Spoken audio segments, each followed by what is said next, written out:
Pas s'en cacher, c'est le problème de la situation dans la bande de Gaza, qui d'ailleurs divise l'opinion publique israélienne. De nombreuses personnalités majeures de cette opinion israélienne s'en émeuvent. Près de chez nous, on peut citer la rabbin Delphine Orviller. Elle n'est pas israélienne. On peut citer Alain Finkielkraut. On peut citer Elie Barnavi, ancien ambassadeur d'Israël en France. On peut citer, plus fondamentalement, Ehud Olmert, ancien Premier ministre israélien, qui parle de crimes de guerre à Gaza. Il y a une famine de masse et on ne peut pas laisser faire ça, car les Palestiniens, les 2 millions de Palestiniens sont menacés de mort, ne peuvent pas fuir, ce qui est un cas inédit. Quand il y a une guerre, on se souvient en 40 de l'exode des Ardennes, par exemple, à travers la France. Là, ils ne peuvent pas fuir, ils sont confinés dans ce que beaucoup d'observateurs appellent une prison à ciel ouvert, mais qui est plus qu'une prison maintenant, avec la famine, les enfants décharnés qui meurent, l'absence de tout journalisme sur place.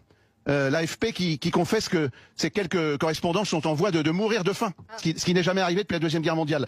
Alors, moi je dirais simplement que ça n'est pas par exemple en bombardant l'église catholique de la Sainte Famille le 17 juillet, avec des morts, avec des blessés, là où il y avait 600 personnes dans l'enceinte de cette église, dont 55 handicapés, ça n'est pas comme ça qu'on répondra au terrorisme islamique radical.